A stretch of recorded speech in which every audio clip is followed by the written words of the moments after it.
नमस्कार विद्यार्थी मित्रांनो, तुम्हा सर्वांचं मिस्टर प्रोफेसर या यूट्यूब चॅनलवर स्वागत करतो. बघा, भारतीय विद्याभवनचं Sardar Patel institute of technology मुंबईमध्ये VGTI नंतर जर दुसऱ्या कोणत्या कॉलेजचं जर नाव घेत असेल तर SPIT मुंबई. ठीक आहे. तर बघा, या कॉलेजमध्ये आपण इन्स्टिट्यूट लेवल म्हणा किंवा मॅनेजमेंट लेवल म्हणा ॲडमिशन्स कशा प्रकारे होतात या सगळ्या गोष्टींचा आपण इथं चर्चा करण्याचा प्रयत्न करूया. बघा, आपण यांच्या ऑफिशियल वेबसाईटवर आलेलं आहे. बघा, ही त्यांची ऑफिशियल वेबसाईट आहे spit.ac.in.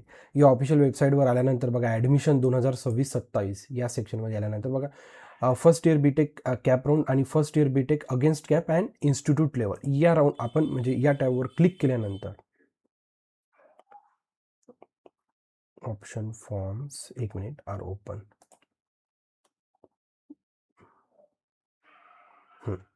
इथे आल्यानंतर इथे जायचं आहे. ठीक आहे. आता बघा, Sardar Patel institute of technology यांनी का आता बऱ्याच कॉलेजच्या आपण ज्या काही मॅनेजमेंट किंवा इन्स्टिट्यूट लेवलच्या ॲडमिशन्स बघितल्या, तर मॅक्सिमम कॉलेजची एक सेपरेट एकतर गुगल फॉर्म असायचा किंवा त्यांच्या ऑफिशियल वेबसाईटवरनं रजिस्ट्रेशन करायचं. यांनी सिम्पल ठेवलं. यांनी म्हणजे यांचं काही स्वतःचं रजिस्ट्रेशन गुगल फॉर्म म्हणा या काही गोष्टी या भानगडीत नाही. पण जे काही ऑफिशियल रजिस्ट्रेशन आहे इन्स्टिट्यूट लेवलचं आपल्या CET सेलच्या ऑफिशियल पोर्टलवरनं, हे तर लक्षात समजा तुम्ही तुमच्या लॉगिनमध्ये गेलं तर तुमच्या लॉगिनमध्ये बघा हा टॅब राहतो इन्स्टिट्यूट लेवल ऑप्शन फॉर्म किंवा fill and edit the institute level option form. इथे क्लिक करायचं आहे. ओके. म्हणजे ज्या पद्धतीने तुम्ही ऑफिशियल CET सेलच्या वेबसाईटवरनं जसं रजिस्ट्रेशन केलेलं आहे त्या प्रकारे, हे तर लक्षात. आफ्टर दॅट खाली आल्यानंतर बघा, तुम्हाला इथं युनिव्हर्सिटी वगैरे सिलेक्ट करायचं आहे. या बेसिक डिटेल्स आहे.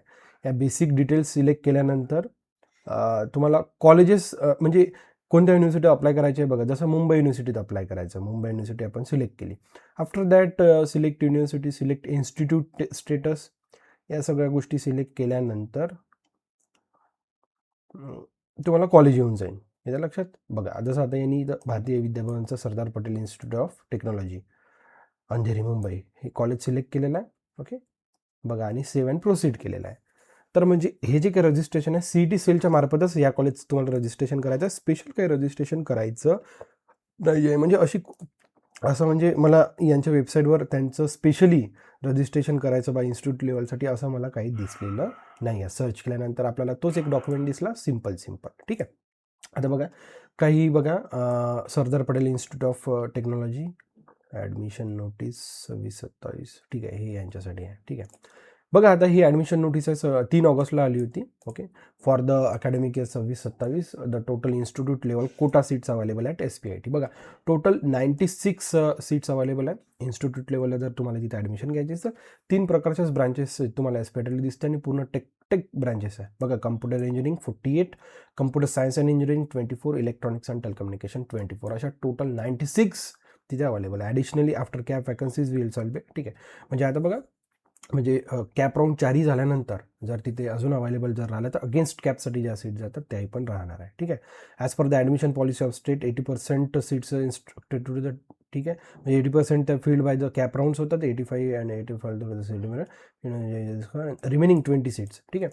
म्हणजे मी बऱ्याच व्हिडिओमध्ये सांगितलेलं आहे, जो काही इन्स्टिट्यूट लेवलचा कोटा राहतो फिक्स राहतो. 20% seats are available for the institute level using the जो काही म्हणजे ऑफिशियलच होणार आहे सगळ्या गोष्टी. CETची मेरिट लिस्ट वगैरे या सगळ्या गोष्टी इथं होणार आहे. आणि यार SPIT एक मोठं कॉलेज आहे, त्याच्यामुळे इथं काही पाहायचं कामच नाही. ठीक आहे. आता बघा, आफ्टर दॅट महत्त्वाची गोष्ट येते की जेव्हा आपण इन्स्टिट्यूट लेवल म्हणा मॅनेजमेंट थ्रू जर ॲडमिशन घेतो तर तिथं काय फीज राहते या सगळ्या गोष्टी. बघा, ऑटोनॉमस कॉलेज आहे, सगळ्या गोष्टी बघा. 17/7ला, ओके, म्हणजे 17 जुलैलाच इन्स्टिट्यूट लेवल फी नोटीस 2026-27 त्यांनी जारी केली होती. बघा, fee structure for the first year BTech institute level seats for the academic year 26-27 computer, म्हणजे त्या तिन्ही ब्रँचेससाठी सेमच त्यांनी फीस ठेवलेली आहे. बघा, तर 4,26,125 याच्या लक्षात 4,26,125 ही फी आहे. ठीक आहे.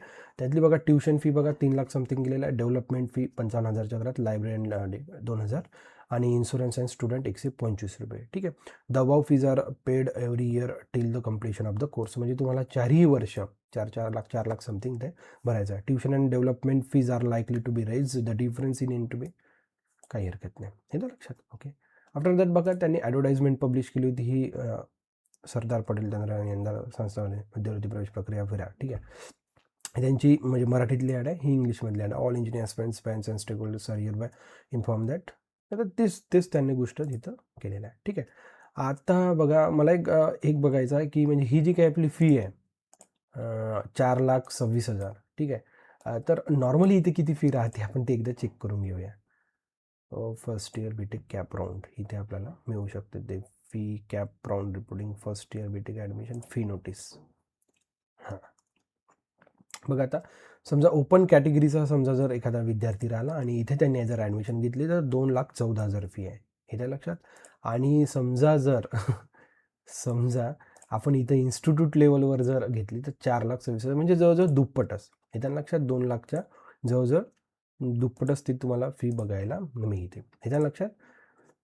बाकी तर मग कॅटेगरीनुसार बघा, जसं कॅटेगरी 2,125 SC/ST, तर आफ्टर दॅट TWS TFWSसाठी त्यांच्यासाठी 29,778, EBC OBC बॉईजसाठी 1,21,000, गर्ल्ससाठी 29,000, कारण की गर्ल्ससाठी काय राहते ट्युशन फी माफ राहतात JK कॅटेगरीसाठी, नाही तर लक्षात. त्याच्यामुळे इतका फरक पडतो, डबलचाच फरक झाला. ओके, येतं लक्षात. जर तुम्हाला आपला व्हिडिओ आवडला असेल तर नक्कीच मिस्टर प्रोफेसर या यूट्यूब चॅनल लाईक करा, शेअर करा आणि सबस्क्राईब करा. So thank you for watching. See in the next video.